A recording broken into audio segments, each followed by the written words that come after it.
this is Leonette with Beauty on Purpose. Welcome to my channel. So I found these two boxes and these two frames at the dollar spot at Target. Everything was 70% off. It was part of the fall collection. And these two gifting boxes, I'm going to be turning into memory boxes or picture boxes or keepsake box. Whatever you want them for.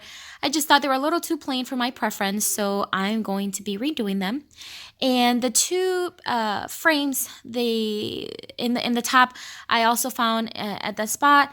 What I did was I took the front of them off, and I'm going to use them as stencils, so that way I can also reuse them. So if you like this video, give me a thumbs up, subscribe to my channel, and I hope to see you back. Bye!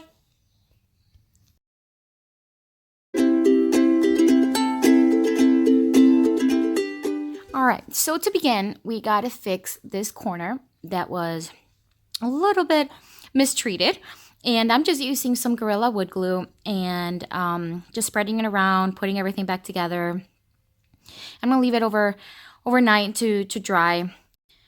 And I'm going to use this tiny little clamp to kind of keep things together to make sure that they don't fall apart. But that's it. So again, just going to let it dry overnight. So I'm going to start redoing the other box to give this one time to dry. All right, so here I am just going to sand with 220 grit sandpaper.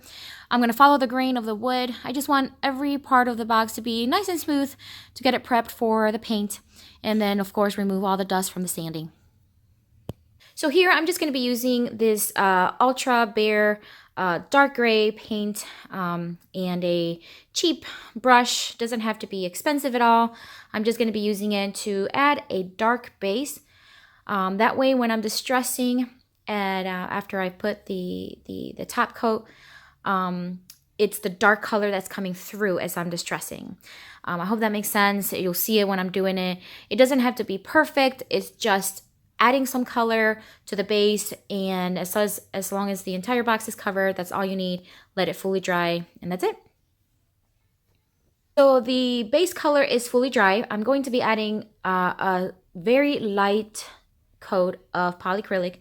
The reason why I'm doing this is so that when I am sanding the box and distressing it, the dark color doesn't come off. So I want the dark to be showing through, but I don't want to go past that. So the polycrylic will help it seal and harden, and that way when I'm distressing it, it'll be nice and dark, and that wood tone won't show a lot. It'll probably show a little bit as I'm distressing it, but I'd want the dark color to be the main color showing through. All right, so the color I'm going to be using is Dixie Belle's Cotton. It's a white. I watered it down a little bit with water, and I'm using my chalk paint brush. I think I got this at Packetans. I want to say it's a Martha Stewart brush, and I really like it. It really is a good brush. So I'm going to start painting it white. No special technique, no tricks, just paint it white so that it is fully covered, and I'm probably going to do 2 coats. That is fully dry, I'm just going to be sanding it lightly with a 220 grit sandpaper just to get it prepped for the stenciling, and of course remove any dust from the sanding. Alright, so I am going to be using the Thankful to Be Together stencil, and I'm going to be using the same dark gray color that I used for the base to stencil it. And I'm just going to be using a stenciling brush. I got that also at Packetans.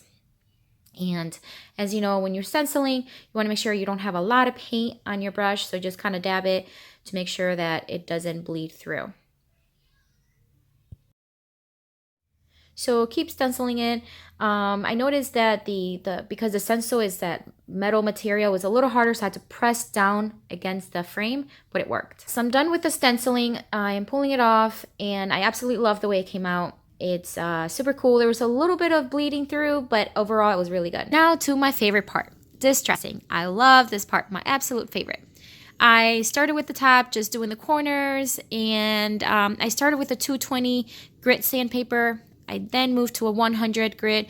I just didn't think it was distressing enough, so the 100 worked perfectly. I also did the stenciled area just to kind of lighten it up and make it look a little older.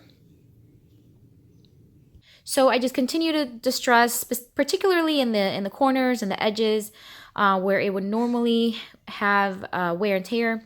But I also did the walls, the sides. I love the way the dark color was coming through. In some areas, I noticed that I can press a little harder with the sandpaper, and it made that darker tone come through.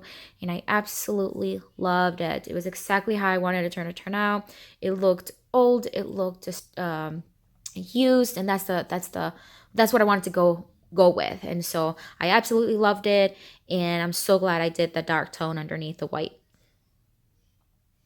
So I'm finalizing here the distressing. I'm just doing the edges, and again, no special technique, just sand away the edges. And I did do in the little creases where the top was going to go in, so that the top would go in and out smoother, because some paint got in there and I wanted to make sure it was smooth.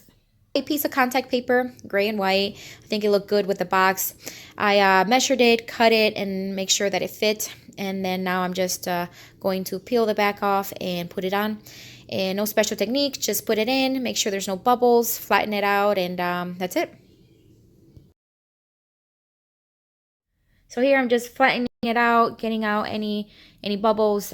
You see the little edge over there is a little brown. So after I was done with the contact paper, I with a small brush, I just added a little bit of extra white paint in that little corner, and it was perfect. You couldn't even tell.